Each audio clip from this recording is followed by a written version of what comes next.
का डील हुआ है ये कन्या मार्ग से। मुख्यमंत्री जी के यहाँ से पैसा लेकर हम सीधा सीधी आपके कैमरा पर कह रहे हैं, मुकेश सहनी को आज देख लीजिएगा कि 4 डिजीज नहीं पूरा करेंगे कि भूमिहार जाति का वोट जो एनडीए को मिलने वाला है डिस्टर्ब हो और हम जीत गए।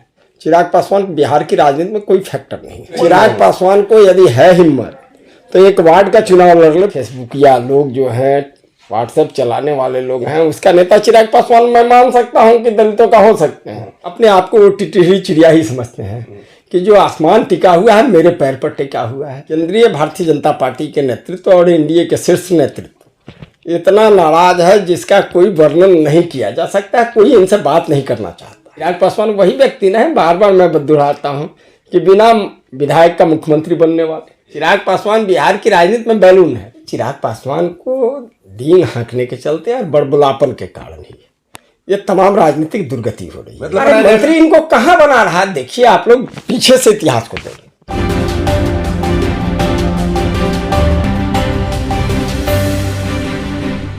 नमस्कार, आप देख रहे हैं आर लाइव। अभी हमारे साथ है राष्ट्रीय लोक जनशक्ति पार्टी के प्रधान महासचिव केशव सिंह। इनसे बात करेंगे कुंडी चुनाव को लेकर के। राष्ट्रीय लोक जनशक्ति पार्टी अपनी पूरी ताकत के साथ बीजेपी की मदद के लिए कूद गई है और चिराग पासवान जिनके पार्टी के नेता प्रवक्ता कहते आ रहे थे कि आखिरी समय में हमें मौका दिया गया, अभी चिराग पासवान वेट कर रहे हैं। आगे की उनकी रणनीति क्या है इसका अभी किसी प्रकार का खुलासा नहीं है। क्या कहेंगे केशव जी?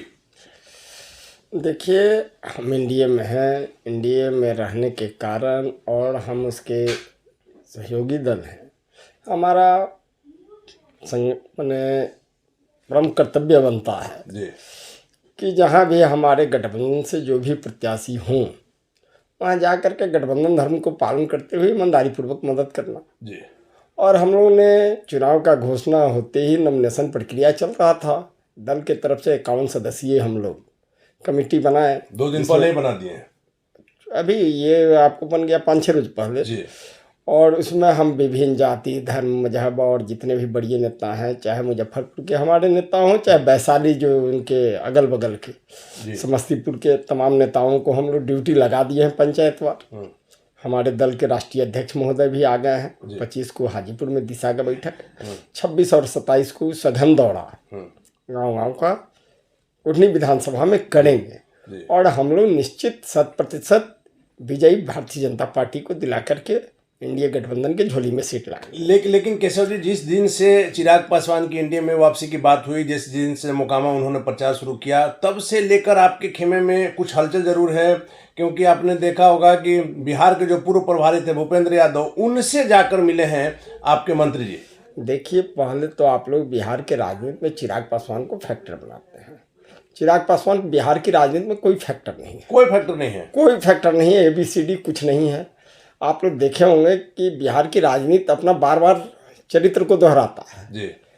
95 में यही आनंद मोहन जी को वैशाली लोकसभा उपचुनाव जीतने के बाद जो हवा चला था, 16-17% बिहार में 18% ऊंची जाति का वोट है जी। तमाम ऊंची जाति का प्रतिनिधित्व आवाज बनकर के उठे और पूरे बिहार में उन्होंने चुनाव प्रचार किया, लगा के लहर चल रहा विपक्ष जी। लेकिन एक भी सीट नहीं जीते। आनंद मोहन जी स्वयं 3-3 जगह हार गए।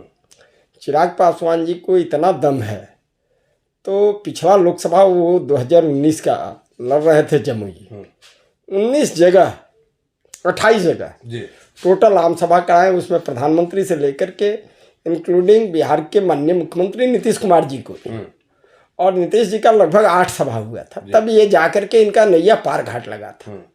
इनको इतना अपने दम है, गुमान है वोट बैंक पर, उतना सब कुछ है। तो कई चीज़ों में ये कई बार प्रमाणित हो गया, कहने की आवश्यकता नहीं है। लेकिन चिराग पासवान को यदि है हिम्मत तो एक वार्ड का चुनाव लड़ ले। पूरे बिहार में नगर निकाय का चुनाव हो रहा है। आप जो जमुई का सांसद है उसको वार्ड का चुनाव लड़ने के बाद, और भाई गुमान, वोट का गुमान पर मैं कह रहा हूँ कि गुमान है, या उनको अपने लड़ने में ठीक है, राष्ट्रीय अध्यक्ष नहीं लड़ना चाहते हैं तो अपने दल से किसी को लड़ा करके जिता करके दिखा दे। लेकिन पासवानों का वोट कहा जाता है कि उनके साथ है। देखिए आप लोग हमेशा एनालिसिस गलत कीजिएगा। कौन पेशेंट मरता है जिसका गलत इलाज है जी। हमने पहले ही बोला कि चिराग पासवान बिहार की राजनीति में कोई इशू नहीं है, फैक्टर नहीं है जी।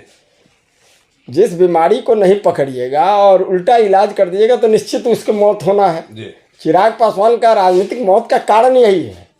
देखिए, ठीक बात है, फेसबुक या लोग जो हैं, व्हाट्सएप चलाने वाले लोग हैं, उसका नेता चिराग पासवान मैं मान सकता हूं कि दलितों का हो सकते हैं, लेकिन जो खेत खलिहान में काम करते हैं, जो मजदूरी करते हैं, जो संघर्ष कर रहे हैं, नहीं चलाते हैं, जो स्मार्टफोन नहीं चलाते हैं, उनका नेता पशुपति कुमार पारस हैं। लेकिन आज पशुपति पहले बात सुनिए, आज तक बता दीजिए एक उदाहरण हम कहते हैं कि गिना दीजिए कि जो दलितों का हित में चिराग पासवान उठाए। यदि एक इशू नहीं उठाए हों, एक भी इशू उठाए हों, तो मैं जो कहिए वो करने के लिए तैयार हूं। हर जहां कहीं कोई घटना होती है, अभी आप आरा के ले लीजिए, सब जगह जहां लोगों की हत्या हुई थी, उनके परिजनों से मिलकर चिराग पासवान ने सांत्वना दिया, पैदल मार्च किया। बिहार में कहीं कोई घटना होती है तो सबसे पहले चिराग पासवान पहुंचते हैं। पक्ष विपक्ष कहीं पता नहीं आप कह रहे हैं कि नहीं जाते हैं। आप पहले बात सुनिए, आप इशू दूसरा को दूसरा ले जा रहे हैं। हमने कहा कि दलितों का, आपने कहा कि पासवानों का नेता है, हमने कहा कि पासवानों का नेता है, तो आज तक दलितों का सवाल क्यों नहीं उठाए? अब रहा बात कि आरा जाने का चाहे कहीं जाने का, तो तमाम राजनीतिक दल के लोग घटना होने के बाद में जाते हैं। ठीक बात है कि चिराग पासवान थोड़ा युवा हैं, अधिक दौड़ धूप कर रहे हैं, आरा में गए, पदयात्रा किए, उसके लिए धन्यवाद है।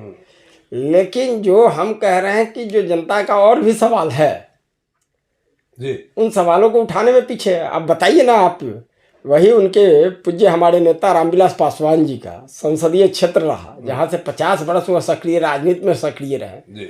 वहाँ 8-8 आदमी का दुर्घटना में मौत हो जाता है। जो ट्रक से दुर्घटना, ट्रक से 3 आदमी पीएमसीएच में भर्ती है जी। क्यों नहीं गए वहाँ? चिराग जी अभी बाहर है। अरे भाई, बाहर हैं। देखिए, जब घटना घटती है उससे बड़ा कोई काम नहीं है जी। और प्राथमिकताएं तय करनी पड़ती है। यानी बिहार में उनका बिहार के जानमाल से नहीं, वोट की राजनीति से मतलब है। प्राथमिकता उनको वोट के आधार पर तय करते हैं। तो जहाँ वोट के आधार पर राजनीति तय करेंगे और प्राथमिकता तय करेंगे तो वह आदमी राजनीति में सफल नहीं होगा। इसीलिए बार बार हम कहते हैं कि चिराग पासवान बिहार की राजनीति में कोई फैक्टर है न रहे। चिराग पासवान यदि फैक्टर नहीं है तो उनके आने से आपके खेमे में खलबली क्यों है? भूपेंद्र यादव जो बिहार के लिए डेड हो गए, उनसे जाके पशुपति कुमार पारस से मुलाकात की। पहले बात सुन लीजिए, आप लोग बिहार के राजनीति में न कोई डेड होता है न संगठन का, वो भी भारतीय जनता पार्टी जिसे भूपेंद्र यादव प्रभारी नहीं है। पहले बता रहे हैं जी। बिहार हर एक चीज को आप लोग राजनीति के चश्मा से देखते हैं। आपको वो जाकर के मिले हैं 2 इशू पर।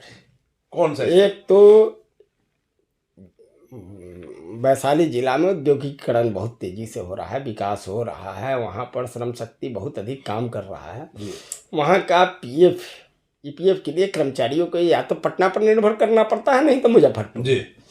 तो जिला भविष्य निधि का कार्यालय खोलने का मांग पर बात करने के लिए गए थे। फिर ईएसआई का हॉस्पिटल वहाँ बनाने की बात चल रही है, जो दोनों श्रम मंत्रालय के अंतर्गत आता है, भूपेंद्र यादव जी के अधीन है जी। उसके लिए गए कि हमारे यहाँ लगभग जो दैनिक वेतनभोगी चाहे दैनिक कर्मचारियों की संख्या लगभग 25-30 हज़ार है और उनको ये सुविधा मुहैया हम जिला में ही करा दें, उसके लिए जाकर उनको बाहर नहीं जाना पड़ेगा। हाँ, बस। चलिए, लेकिन चिराग पासवान क्यों नहीं आ रहे हैं कुढ़नी के चुनाव में? आपको क्या लगता है कैसे जी? देखिए, चिराग पासवान तो पहले अभी एनडीए में है ही नहीं। हम पहले भी आपको बताए हैं कि उनको स्वयं तय करना पड़ेगा कि हमको कहाँ रहना है। हमारे पूज्य नेता रामविलास पासवान जी कहते थे कि वही जानवर सड़क पर दुर्घटना होकर के मरता है जो तय नहीं कर पाता है कि हम सड़क के इस पार जाएं कि उस पार जाएं। तो चिराग पासवान पहले तो ये नहीं तय कर पा रहे हैं कि हम महागठबंधन की राजनीति करें या कि एनडीए की गठबंधन की राजनीति करें। दूसरी जो सबसे प्रमुख बात है को एक टिटहरी चिड़िया होती है, अपने आप को वो टिटहरी चिड़िया ही समझते हैं कि जो आसमान टिका हुआ है मेरे पैर पर टिका हुआ है। हमारे चलते ही बिहार की राजनीति में सब कुछ हो रहा है। तो जिस व्यक्ति एक वार्ड का चुनाव नहीं जीत सकता अपने बलबूता पर, कुछ कर नहीं सकता है, वह व्यक्ति समझता है कि बिहार में हम जाएंगे वही होता है, उसी का परिणाम होता है उसी का। अब उन्होंने क्या ढिढोरा पीटा? हमने आपको बताया कि मोकामा में उनके चलते हमको जो धानुक वोट मिलने वाला था नहीं मिला। उनका पासवान में कहाँ मिला कहाँ नहीं, पासवान में हमारे चलते कितना मिला, इसका भी हमारे पास प्रमाण के साथ सारा चीज़ है कि पिछले बार वही एनडीए गठबंधन को वहाँ 43,000 वोट था, इस बार हमारे ही दल से समर्थन और जारी सारे लोगों को लगने के कारण 21,000 वोट का वृद्धि हुआ है। उस दिन चिराग पासवान नहीं थे, ना नॉमिनेशन के दिन थे, ना बीच में, ना उसका। हम लोग हवा बनाए, हवा को जरूर कैच करने के लिए लास्ट आवर में आए और उसका ढिढोरा पीट दिए कि हमारे चलते ही भारतीय जनता पार्टी को ये वोट आया है। तो जो व्यक्ति अपने संसदीय क्षेत्र में 4,000-5,000 वोट में सिमट रहा हो अपना उम्मीदवार दे करके, और वह व्यक्ति ये ढिढोरा पीटे, तो ये ढिढोरा वहीं पीटा जाता है जहाँ आपका कुछ हो। तो बिना पूंजी का खेती करना चाहते हैं चिराग पासवान, वही व्यक्ति नहीं, बार बार मैं दोहराता हूँ कि बिना विधायक का मुख्यमंत्री बनने वाले। तो वैसे व्यक्ति जो जनता की चाहत है, जनता की चाहत है। आप लोग मीडिया के साथी हैं, कई चैनल सर्वे करते रहते हैं, कई तरह की सर्वे रिपोर्ट आते रहती है जी। उन तमाम सर्वे में कुछ दल आंतरिक भी सर्वे कराया है जी सर। तमाम दलों का आंतरिक सर्वे का रिपोर्ट भी एक दूसरे का आदान प्रदान हो जाता है, कहीं ना कहीं से मिल जाता है, कहा कि सब एक दूसरे में। हम लोग जान रहे हैं कि चिराग पासवान को चाहने वाले लोग कितने हैं। देखिए, यही अभी आपको उदाहरण दिए कि आपको कितने नेताओं का सभा को देखिए और सभा को देख करके आप उसको वोट में भीड़ को वोट में कन्वर्ट नहीं कर सकते। ये बात सही है। तो आपको कई जगह हुआ है कि भीड़ बहुत जबरदस्त हुआ है, वोट आया है कि जमानत भी नहीं बचा पाए। जी, वो तो प्रधानमंत्री की सभा का। इसलिए देखिए, इस तरक भड़क पूरे बिहार के लोगों को जुटा के काफिला निकाल करके हवा बनाने से अपक्ष विपक्ष दोनों का मदद लेकर के, लेकिन केशव जी देखिए चिराग पासवान क्या है इसको भी आप लोग समझ लीजिए। चिराग पासवान बिहार की राजनीति में बैलून है। पक्ष भी समझ रहा है, विपक्ष भी समझ रहा है, और विपक्ष एक ही काम करता है चिराग पासवान के लिए। देख रहा है कि बैलून में उतना हवा भर दो कि ये हवा के प्रेशर से फट जाए, और इनको फाड़ने का काम कर रहा है। ये दिवा सपने में चिराग जी जी रहे हैं। धन्यवाद है, बधाई हो दिवा सपने में। लेकिन आपकी जो आप जिस दल में हैं एनडीए में, बीजेपी चिराग पासवान को अगर नहीं चाहती, मोकामा में जिस प्रकार से मान मनोबल करके गोपालगंज में लाया गया, और आज कुढ़नी में भी कहा जा रहा है कि चिराग पासवान ही जीत दिलाएंगे। आपको पहले बात सुनिए, ये बिल्कुल आप गलत, मान मनोबल चिराग पासवान को कोई नहीं किया है। आपको मैं पहले ही बता दिया हूँ कि न इनको अमित शाह से बात हुआ, न दिल्ली में किसी केंद्रीय नेतृत्व, लेकिन उनका दावा है कि पहले वही दावा को ही हम खंडन कर रहे हैं, आपको बता रहे हैं। सच्चाई को भी जानिए, बिहार की जनता कम से कम सच्चाई को जाने। चिराग पासवान के प्रति केंद्रीय भारतीय जनता पार्टी के नेतृत्व और एनडीए के शीर्ष नेतृत्व इतना नाराज है जिसका कोई वर्णन नहीं किया जा सकता। कोई इनसे बात नहीं करना चाहता है। तो अमित शाह से मीटिंग के बाद झूठी है, 110% झूठी है। कोई क्लिप हो, कोई फोटो हो, ये तो आम पब्लिक का मिलने का फोटो अब फेसबुक पर डालते हैं कि हमसे 2 आदमी मिला, 4 आदमी दिन भर में मिला। क्यों नहीं अपने सार्वजनिक फेसबुक पर डाला? यदि अमित शाह से मुलाकात है, हाँ, यदि ये कहीं रेल परियोजना के लेकर के चाहे किसी काम को मंत्री को ज्ञापन भी देने जाते हैं, उसको भी डालते हैं। अमित शाह जी से वार्ता हुआ, क्यों नहीं डाले? हमको सच्चाई जानकारी है। उनके एक प्रवक्ता का हम देख रहे थे, गृह मंत्री का घर पान का दुकान नहीं है कि कोई व्यक्ति चला जाए। अरे, उनके प्रवक्ता को इतना भी ज्ञान होना चाहिए कि उनका नेता सांसद है, और किसी कनीय मंत्री को पकड़ करके उनके पास गए थे। गए जरूर, जा करके जो अमित शाह जी के कनीय मंत्री थे वो कोई फाइल के निष्पादन कराए, और चलने के समय कहे कि चिराग जी आए हैं, ये पैर छू के प्रणाम किया, आशीर्वाद लिए। उसके बाद कोई वार्ता नहीं हुई है, सिर्फ बस ये फॉर्मेलिटी। और जी, और उसके बाद इन्होंने कनीय मंत्री के कहने पर आकर के जरूर प्रचार किया और ढिढोरा पीटा, बहुत अधिक ढिढोरा पीटा। तो आज तक एनडीए में वापस क्यों नहीं हुई? इनको क्यों आज तक, मान लें कि हम लोग अपना एक 51 सदस्यीय टीम बना दिए, हम लोग प्रचार कार्य में लग गए हैं, वो किसका निमंत्रण के लिए मुंह देख रहे हैं? गठबंधन धर्म ईमानदारी से चलता है। ईमानदारी से तो गठबंधन धर्म नहीं हुआ। यदि ठीक है, लेना न लेना भारतीय जनता पार्टी और एनडीए गठबंधन का शीर्ष नेतृत्व का काम है। यदि अपने आप को एनडीए में वो मान रहे हैं और एनडीए समर्थक मान रहे हैं, तो एनडीए के लिए उनको लग जाना चाहिए। तो आपको क्या लग रहा है कि चिराग पासवान क्यों नहीं आ रहे हैं कुर्नी में अभी तक? देखिए, चिराग पासवान को डींग हाँकने के चलते और बड़बुलापन के कारण ही ये तमाम राजनीतिक दुर्गति हो रही है। मतलब बीजेपी भाव नहीं दे रही है। और अब दुर्दशा है चिराग पासवान को, बीजेपी भाव क्यों देगी? आपने लास्ट आवर में एक दिन इतना बड़ा तिस्मा रखा जो कि एक वार्ड का चुनाव नहीं जिता सकता है, न जीत सकता है। वह व्यक्ति जाता है और कहता है कि जो इतना वोट आया मेरे चलते आया। यानी बिहार का Bharatiya Janata party, all India का भारतीय जनता पार्टी, राष्ट्रीय लोक जनशक्ति पार्टी, सूरजभान जी, ये तमाम लोगों का कोई ताकत ही नहीं हुआ है। जो ताकत यही है तो टिहरी चिड़िया के समान चिराग पासवान जी जिए। लेकिन केशव जी, आपकी बातों से तो लग रहा है कि तब बीजेपी फिर इनको आगामी समय में धोखा देगी। जो मंत्री बनाने के बाद तो मंत्री भी नहीं बनाया जाएगा। मंत्री इनको कहाँ बना रहा है? देखिए आप लोग पीछे से इतिहास को देखें। तमाम प्रवक्ताओं का यह बयान है, अपना उन्होंने ये दावा पेश किया है कि गुजरात चुनाव के बाद मंत्री बनाए जाएंगे सेंट्रल में। अपने मियाँ मिट्ठू कोई भी हो सकता है। 8 अक्टूबर 2020 को पूज्य हमारे नेता रामविलास पासवान जी का स्वर्गवास हुआ जी।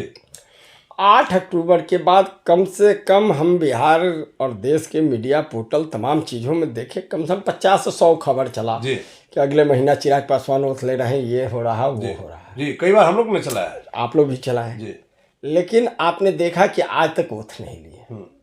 लेकिन यही 2021 में उन्हीं का पार्टी आपको 13 या 14 जुलाई को टूटा, जून को टूटा, और जून को टूटा। और माननीय प्रधानमंत्री अमित शाह जी तमाम लोगों को, चाहे एनडीए के जो भी शीर्ष नेतृत्व है, उनको राष्ट्रीय लोक जनशक्ति पार्टी को केंद्रीय मंत्रिमंडल में भागीदारी देना था।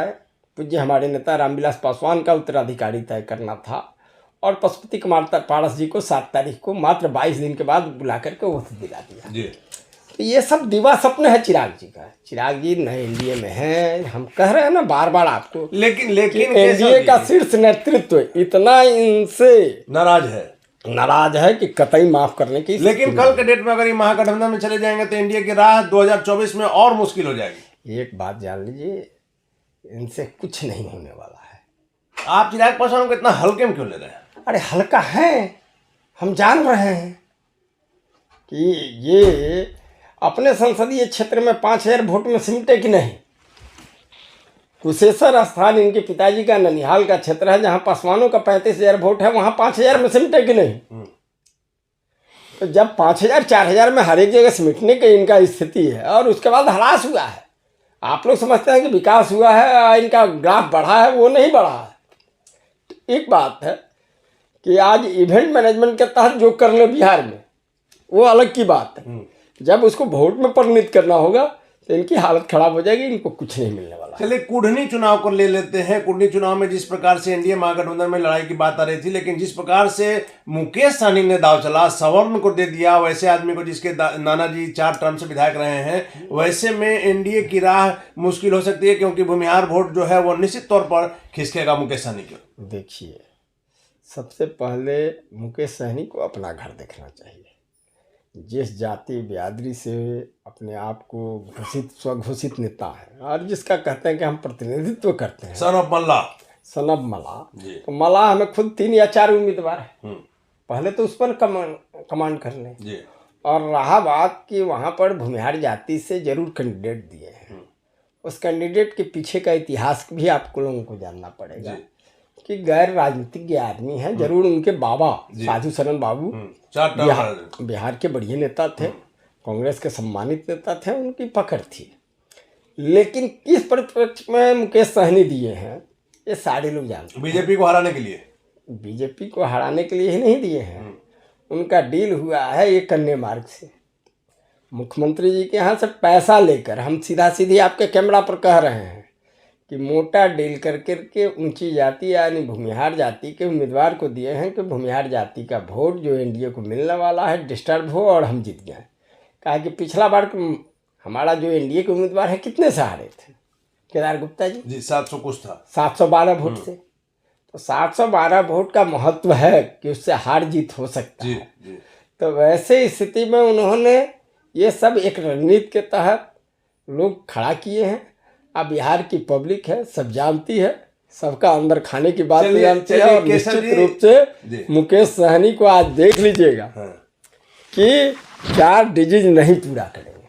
चलिए, आखिरी सवाल है, कल जिस प्रकार से आदित्य ठाकरे आए थे, बाला साहब के पौत्र आए थे और तेजस्वी यादव मुख्यमंत्री नीतीश कुमार से मुलाकात हुई, क्या इसे मुंबई महानगर पालिका चुनाव से देखा जा रहा है कि क्या विपक्षी एकता के रूप में देखा जा रहा है? देखिए, विपक्षी एकता कितना भी करे, विपक्ष का एकता का जितना चाल चलना जा रहा है उसका कोई ढाक का तीन पात हो रहा है। आपने देखा कि पलटी मारने के बाद नीतीश कुमार जी कई नेताओं का दरवाज़ा खटखटाए, कोई रिस्पांस नहीं मिला जी। जो आ भी रहे हैं वो सरे गले हुए और रिजेक्टेड चीज़ लोग आ रहे हैं। तो विपक्षी एकता यदि कर हो भी जाता है तो वह कूड़ादान होगा और डस्टबिन के समान होगा, उसमें तमाम बदबूदार ही चीज़ रहेंगे, खुशबूदार कोई उससे आप लोग कोई असर नहीं होने वाला? कोई असर नहीं पड़ रहा है। आपको इन लोगों में तो पहले गठबंधन होगा ही नहीं, देख लीजिए गुजरात। और रहा बात आदित्य ठाकरे जी को, आए हैं बिहार और नगर निगम का मुंबई का चुनाव होने जा रहा है, उस पर असर डालने के लिए कि बिहार के बहुत लोग वहीं पर प्रवासी मजदूर के रूप में, प्रवासी के रूप में, चाहे कई उद्योग धंधा में अपना लगे हुए हैं और उनका बहुतायत संख्या है। निश्चित रूप से मुंबई को संवारने, सजाने, विकास करने में अहम योगदान बिहारियों का रहा है। लेकिन यही राज ठाकरे हों, चाहे उद्धव ठाकरे जी हों, चाहे जो हों, ये तमाम लोग बिहारियों को उपेक्षित करते रहे, जब बिहारियों पर अत्याचार होता है उस समय ये लोग कोई नहीं बोलते। नहीं, पीटे हैं लोग, अपमानित किए हैं, खेदने के काम किए हैं, कहते हैं कि बिहारी और पूर्वांचल के लोगों को हम बाहर निकलो। तो ये लोगों का जो ये नजरिया रहा है, किस मुंह से और किस संस्कार से बिहार में आकर के अपने लिए वोट का जुगाड़ करने का काम करते हैं। इन लोगों को नैतिकता नहीं है, इन लोगों को राजनीति में देखिए वहाँ की जनता मजा चखाया है। अनैतिक मूल्यों पर जाकर के गठबंधन करने का कारण ही हुआ कि उनकी पार्टी टूट गई जी, और आज झाल बजा रहे हैं। अब पुनः है ये जो कर रहे हैं, बिहार के लोग सीधे जरूर हैं, ईमानदार हैं, मेहनती हैं, उनके झांसे में नहीं आएंगे, उनको जवाब देंगे। चलिए, धन्यवाद आपका। तो ये थे हमारे साथ राष्ट्रीय लोक जनशक्ति पार्टी के प्रधान महासचिव केशव सिंह जी, जिनका सबसे बड़ी बात यह है कि बिहार में चिराग पासवान को जो लेकर इतने हाय तौबा मचाया जाता है, यह कर रहे हैं केशव सिंह कि चिराग पासवान बिहार के लिए कोई फैक्टर नहीं है। और सबसे विस्फोटक बात यह है कि जिस चिराग पासवान के मंत्री बनने की बात हो रही है, जिनका कहा जा रहा था कि मान मनोबल के बाद मोकामा में, गोपालगंज में प्रचार करने आए थे, वो चिराग पासवान के सेंट्रल में मंत्री नहीं बनेंगे, ऐसा केशव सिंह का दावा है। हालांकि आगे क्या होगा देखने का दिलचस्प होगा। फिलहाल आप बने रहे आर लाइव के साथ।